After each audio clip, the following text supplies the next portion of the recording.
Shalom Dammit! This is Rabbi Sol Solomon with a Rabbinical reflection for the week of February 1st, 2015. Letters, I get letters. Actually, I don't get letters. I get emails and tweets and instant messages and the occasional bomb threat. And while it's true that people only write to you for two reasons, to complain or it's your birthday, either way, I am happy to be acknowledged and on the radar, so to speak. It's like an actor. You can get great scripts or you can get Vin Diesel scripts. It's all good until the phone stops ringing. Well, my proverbial phone has been ringing off the proverbial hook, so I thought I would share some of these messages with you, my proverbial congregation. Now, I was terribly broken up last week by the death of Joe Franklin, legendary talk show host, magnificent New York character, and more than a passing acquaintance of my good friend Dave, who hosts the Dave's Gone By radio program, of which I assume you are familiar. Joe came to my stage show, Shalom Dammit, when it was at the Roy Arias Theater in Times Square a couple of years ago. Joe stayed through both acts. He applauded. I think he was eating a tomato, but he did not throw it. And he said very nice things about me and my performance. But even if he hadn't, there will never be another like Joe Franklin, who carved out his niche, which sounds both erotic and painful, and made a life in show business for 7 decades. I should only be so lucky. I'm already so short. So in the spirit of Joe's eccentricity and sly obliviousness, I took to Twitter and wrote this message. Quote, Joe Franklin was a legend, and I'm proud that he came to my stage show, Shalom Dammit. Then, after the show, we both raped Sarah Silverman. Unquote. I know, shocking. How could I possibly fit all that information into 140 characters on Twitter? But more to the point, how could I make a joke about sexually assaulting the best-looking Jewish comedian since Toby Fields still walked on twos? So a lady wrote to my Facebook page to opine that, quote, rape is not a joke punchline. I guess she never met Bill Cosby. I love your posts, the woman said, but this one is very offensive. She put that in capital letters. I guess because she knows my eyesight tends to fail right in the middle of messages. Very thoughtful. She also worried about, quote, a backlash against me and this radio program. Thank you, ma'am, but in order to have a backlash, I first have to have a lash. I don't even have enough followers for an eyelash.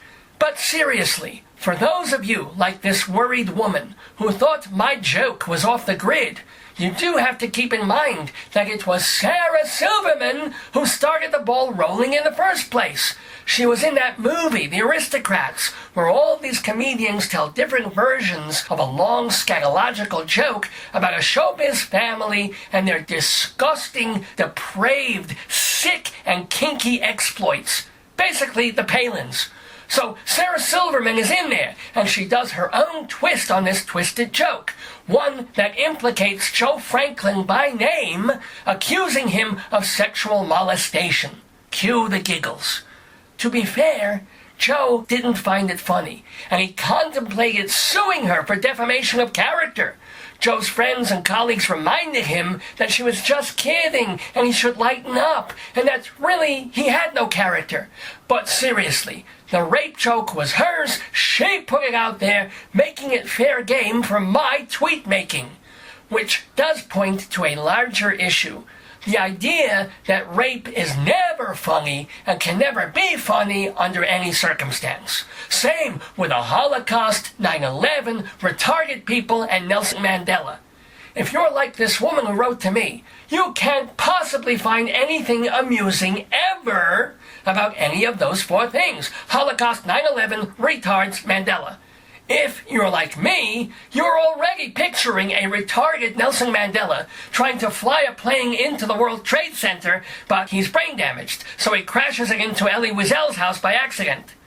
Anything and everything is fair game, depending on time, context, delivery, and audience. When Michael Richards used the N-word at that comedy club years ago, he wasn't wrong for trying. He simply misjudged the material and the crowd. I use the N-word in my sermons all the time, and everyone laughs and laughs, except the janitor. But moving on to my next letter, this one comes from Marie, an elderly lady in South Florida, or as I like to call it, Israel East. Marie is responding to my rabbinical reflection about the slaughter at Charlie Hebdo magazine. Says Marie, quote, I couldn't agree with your comments on Islam more. The Paris thing makes me sick. I don't like Charlie Hebdo, but I don't think one should kill someone for cartooning, unquote. One time I came close with Ren and Stimpy, but I got over it.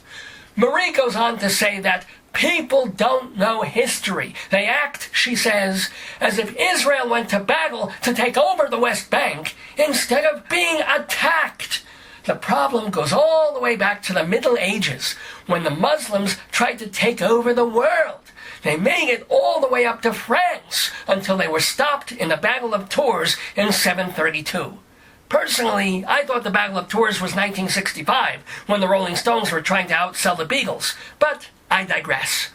Why is it, writes Marie, that in Paris the Jewish Museum has to have antechambers and all sorts of protection, but the huge Arab Institute needs no protection? Maybe it can't fit the condom over the dome. Why are we not hearing in the news, continues Marie, about Muslims from North Africa trafficking humans and, if caught on the seas, killing them? I don't know, Marie. Maybe because they're not inadequately trained police officers. And finally, says Marie, if the Western world is so bad, why are all these Muslims here or coming here? And why are we not hearing about the consistent casual rapes by Palestinians in North England? Good point, Marie, although I'm not sure what a casual rape is.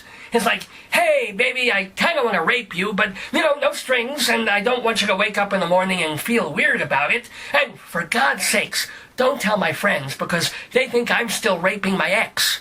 Oh, no, I made a rape joke, which for some people renders me worse than those who are actually out there committing such crimes. Sorry, but no comparison.